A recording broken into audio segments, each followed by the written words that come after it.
What's going on, everybody? C4 here today, and we're going to be continuing attacking these Madden 18 ratings by position.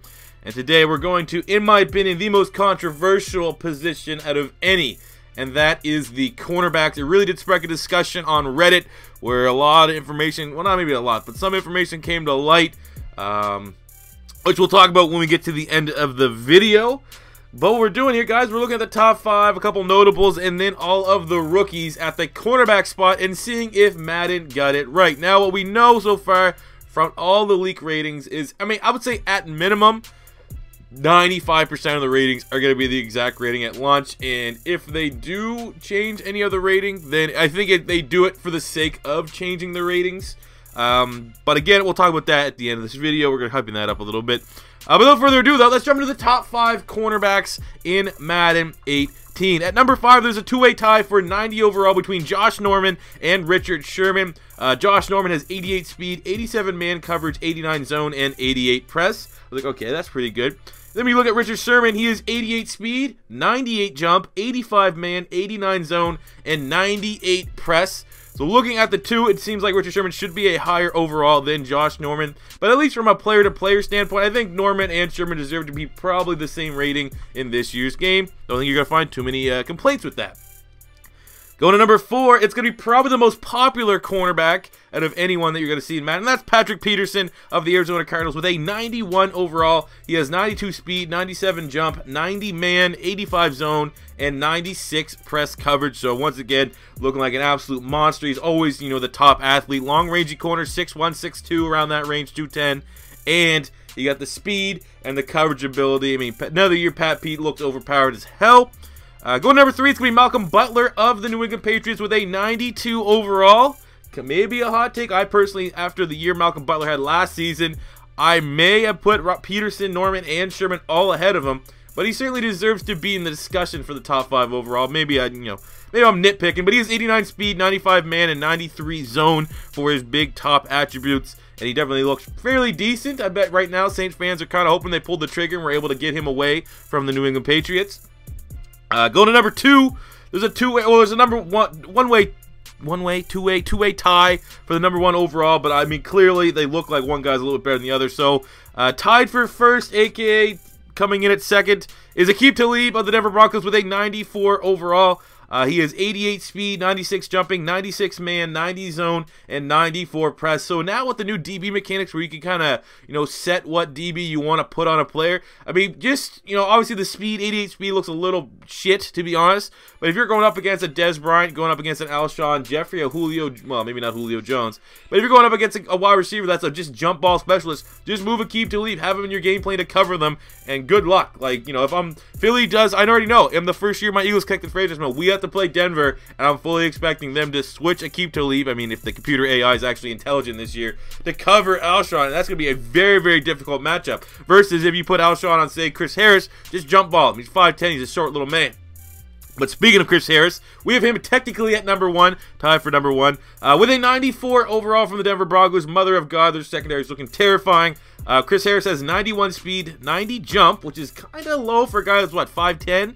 97 man and 93 zone. I do believe he is the best corner in football right now. Like I've said countless times, he's the Antonio Brown of the cornerback spot, where you have the bigger ranger guys like Patrick Peterson, Richard Sherman, I don't know who else is. Xavier Rhodes off the top of my head for bigger guys. But you have a guy like Chris Harris, undersized, not nearly, on paper as good of an athlete, but still, with the technical side of things, he's a monster. He's an absolute monster. So Chris Harris is coming at number 1 unofficially.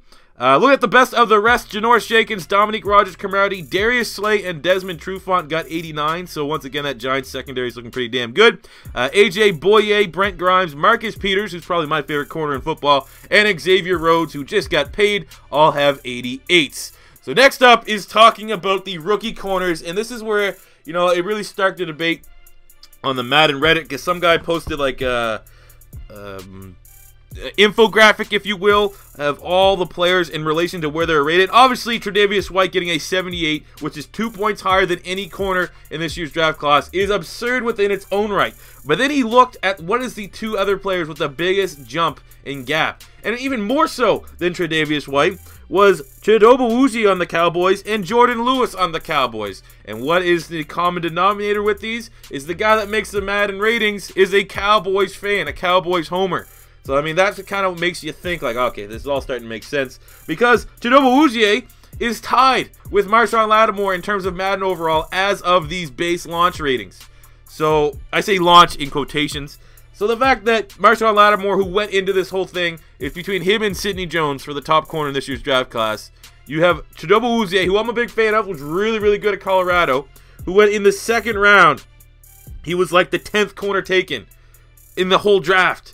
And you have him same overall as Marshon Lattimore. That's utter ridiculous. And then you have Jordan Lewis, who's tied for the 3rd highest corner.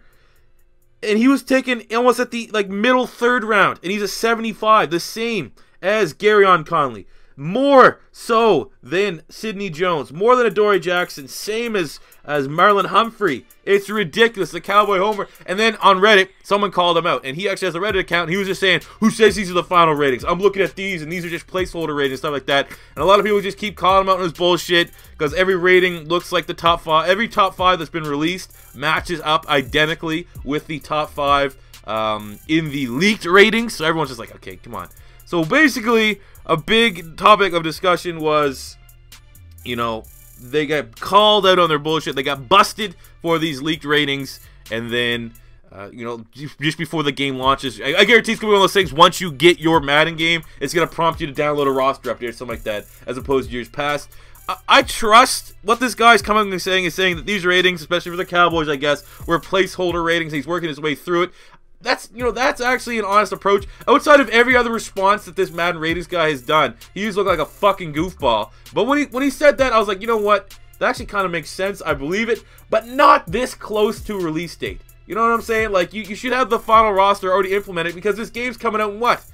Friggin', you get the game in how many more days? Like a week? A week or two, you have to get this game with EA Access. Like, it's one of those things where, like, it seems like he may have tried to let this slip through the cracks, and now that everyone's calling him his bullshit, he's like, oh, okay, well, actually, these aren't the official ones. I've been working on the official ones. That's what it seems like, and he has not handled the criticism very well on Twitter or on Reddit. He's just been getting lambasted and kind of digging himself deeper and deeper in a hole. Definitely needs to work on his PR skills. But as it stands right now, those are the cornerback ratings we're working with. I do expect him to change. He actually said in one of the tweets that Sidney Jones is a 75 and not a 74. And if that's the case, okay, I'll take 1 point better. Even though, personally, I think Lattimore should be the 78. And then you should give Sidney Jones a 77. But that's just me personally. Obviously, Eagle bias a little bit. But, I mean, this whole corner thing definitely did blow open, and we found out more about the character of the guy that does the EA ratings. And it's like one of those things, on one side, I want to make a video just blasting this guy. There's so much, not dirt, but as much impact and weight you want to put on the Madden ratings. I could torch the earth with how this guy has handled everything. But at the end of the day, I always just get the game and make my own ratings anyways. So I will say at this point, before we wrap this video up, stay tuned after the first. I know a lot of people are unhappy with the ratings. Me myself personally, I always make my Madden 17, Madden 18 ratings. So when I actually get my hands on the official copy of Madden 18, I probably will have a roster to go. So if you guys definitely are interested in that, let me know, and I'll probably make a video linking those rosters that we all can use and see how fun we can all do with it. Maybe make it hashtag franchise gang. Param Crow used that on Twitter, the franchise gang guys roster. I don't know. But those are the cornerback ratings. Let me know what you guys think about them in the comment section below. I know the rookie stuff is bullshit if it stays as is. If this is your first time stopping by, don't be afraid to hit that subscribe button, as Madden 18 season is just beginning here on Beast Mode TV. Thank you guys for watching. Until next time, peace out.